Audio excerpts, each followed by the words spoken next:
comment cibler des entreprises dans le do-it-yourself qui ont participé à des salons. C'est une cible qui n'est pas facile à identifier. Je vais vous montrer comment on a réussi à le faire dans notre agence de prospection qui est Lead Panda. On a d'ailleurs accompagné plus de 95 entreprises à créer leur fichier de prospection et à prendre des rendez-vous via le call calling. Donc si vous êtes intéressé, tout se passe dans la description. N'hésitez pas à vous abonner pour la force, à liker cette vidéo et on commence sans plus tarder.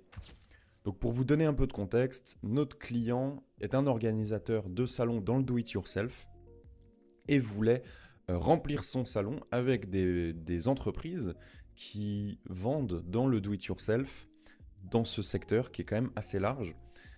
Et notre but était de trouver les entreprises les plus pertinentes qui auraient le plus de chances de participer à un salon, en l'occurrence au salon de notre client.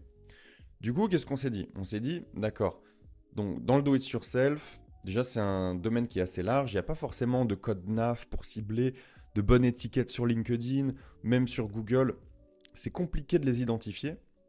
Donc on s'est dit, quoi de mieux qu'une entreprise qui a déjà participé à un salon, qui de mieux pour participer à un autre salon. Donc on s'est dit, on va regarder tous les salons do-it-yourself qu'il y a eu en France. Comme vous pouvez le voir ici, c'en est un, Creativa. Et en fait, il y a la liste de tous les exposants. Donc en fait, on s'est dit, on va extraire tous les exposants de tous les salons dans le do-it-yourself en France. Du coup, c'est ce qu'on a fait. Et du coup, comme vous pouvez le voir, on a extrait le salon Tout Feu Tout Flamme, Creativa Nantes, Mille et une Nuits, Tendance Créative, etc. Donc ce qui est intéressant, c'est qu'on a aussi la ville du salon dans lequel il a eu lieu. Ce qui nous donnera un indicateur pour la suite de la prospection.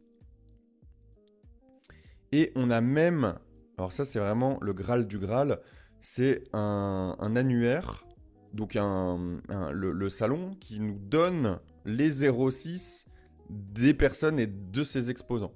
Donc bien évidemment, on les a récupérés. Donc là, je les ai masqués par raison de confidentialité. Et on va pouvoir les contacter pour leur proposer de participer au salon de notre client. Donc qu'est-ce qu'on a fait ensuite ? On a regroupé tous les salons dans une master file. Donc il y en avait 1445 au total. Et ensuite, on les a importés dans Clay. Donc Clay, c'est notre outil préféré pour créer des bases de données. C'est vraiment l'outil le plus puissant pour créer des bases de données et gérer de la data, faire de l'enrichissement de data, etc. Donc, une fois sur Clay, on a enrichi les entreprises et on les a dédoublonnées. Parce que oui, du coup, une entreprise a pu participer à plusieurs salons. Donc nous, on voulait uniquement des entreprises uniques. Donc dans Clay, on retrouve le nom du salon dans lequel l'entreprise a participé. Ensuite, on a un agent IA qui recherche le site web quand on ne l'avait pas. Donc du coup, on a une colonne où il y a tous les sites web. Ensuite, on prend juste le nom de domaine. On regarde si ces entreprises n'étaient pas dans la liste d'exclusion de notre client. Parce qu'effectivement, on ne va pas contacter des personnes auxquelles notre client nous a dit n'allez pas les contacter, ou ils sont déjà clients, ou pas la peine d'y aller, c'est déjà des prospects, ils n'ont pas de budget par exemple. Donc nous, on est en mesure d'exclure ces entreprises. Ici, on a une feuille d'exclusion où on a mis les participants actuels du salon de notre client, le pipe du salon de notre client et les refus qu'ils ont eus. Donc comme ça, nous, on ne perd pas de temps à contacter des entreprises qui ont déjà eu l'information. Ensuite, on recherche le LinkedIn URL de l'entreprise. Et ici, c'est une colonne qui est intéressante. Ça nous permet de prioriser qui a participé à plusieurs salons dans tous les salons qu'on a scrappés. Donc là, cette entreprise a participé à 2 salons, 1 salon, 4 salons, 5 salons. Donc ça, c'est des entreprises qu'on va contacter en priorité parce que c'est des entreprises qui sont habituées à participer à des salons. Donc qui sont plus favorables à répondre favorablement, donc à répondre à notre sollicitation. Donc ici, on trouve l'activité de l'entreprise avec un agent IA qui va sur le site web. Là, on normalise le nom de l'entreprise. Et ensuite, ce qui est bien avec les petites entreprises, donc globalement, c'est des petites entreprises, des petits ateliers où il n'y a pas beaucoup de personnes, il y a le numéro de téléphone en 06, donc le numéro de téléphone portable, qui est directement accessible sur Internet, que ce soit sur Google, que ce soit sur le site web.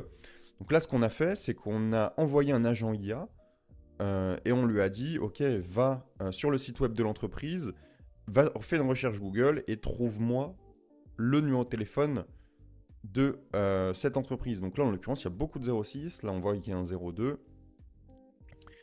Nous, ce qui nous intéresse le plus, c'est les 06. On a les personnes en direct. Et là, comme on peut le voir, j'ai essayé de faire plusieurs recherches avec plusieurs modèles d'IA différents. Donc là, on a utilisé 4.1 mini.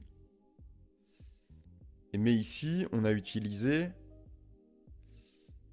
Alors, 4.1 mini aussi. Non. Non, donc ici, 4O mini. Donc c'est deux modèles différents. Et ensuite, j'ai remarqué quand même que globalement, ils retrouvaient les mêmes numéros de téléphone. Mais on est parti du principe que le 4.1 est plus accurate, plus précis que le 4O mini. Parce que c'est la version plus récente. Voilà, c'est un parti pris. On n'arrivera jamais à faire de la data 100% précise. Mais bon, c'est précis à 95%. Donc ensuite, on a rassemblé nos deux colonnes où on a retrouvé les différents résultats. Donc on a fait une master colonne. Ensuite, on a normalisé pour que ce soit tout le temps suivant le même schéma de numéro de téléphone. Et ensuite, OK, on a le nom de l'entreprise, le site web, son numéro de téléphone, mais on n'a pas le nom du dirigeant. Et c'est beaucoup plus simple de dire oui, bonjour Abdelaziz, Laurence, Mireille, quand on appelle une entreprise pour pouvoir lui proposer nos services. Donc là, ce qu'on a fait, c'est que pareil, on a envoyé un agent IA sur Google et on lui a donné le nom de l'entreprise, la typologie de l'entreprise et on lui a dit « va nous chercher le nom du dirigeant » avec GPT 4.1. Et pour, je dirais, 90%, 95% des entreprises, on a un nom du dirigeant. Même 100% quand on scrolle, mais on en avait un petit peu moins. Donc voilà, là on a toutes les informations qui nous intéressent, on a une liste ultra ciblée, et du coup, quand nos BizDev font la prospection, on a, donc là comme on peut le voir, c'est ici que ça ne marche pas, introuvable, introuvable, voilà, on n'a pas trouvé le nom des personnes, mais on l'a trouvé dans 90% des cas. Donc là, on a, comme je vous disais, le prénom, le nom de la personne, le numéro de téléphone, le nom de l'entreprise, le secteur d'activité de l'entreprise, qu'est-ce qu'elle fait précisément, le nombre de salons auxquels l'entreprise a participé, et, et le salon auquel l'entreprise, un des salons auxquels l'entreprise a participé. Donc là, quand on appelle, nos BizDev sont en mesure de name dropper, donc de dire bah oui, j'ai vu que vous avez participé à Creative à Nantes, vous avez participé à plusieurs salons, vous faites ça, ça, ça. Donc ça facilite grandement la prospection. Et sur ce type de prospection, on est à 3-4 rendez-vous par jour pris par jour de prospection. Voilà, on a une base qui est qualitative et on pourrait même aller plus loin. Hein. On pourrait aller chercher... D'ailleurs, c'est ce qu'on a fait par la suite. Là, ça y est pas dans cette table. Mais on est allé voir quelles entreprises sont sur Paris, parce que le salon de notre client est sur Paris. Et on a eu les objections de « Ah bah non, nous, on est en province, monter à Paris, c'est compliqué. » On s'est dit « Ok, donc qui est sur Paris ?» Et on va prioriser d'appeler ces personnes-là pour leur proposer le salon.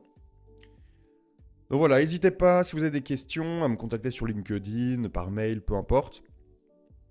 Si vous avez des besoins en base de données ou en prospection, vous avez toutes les informations dans la description.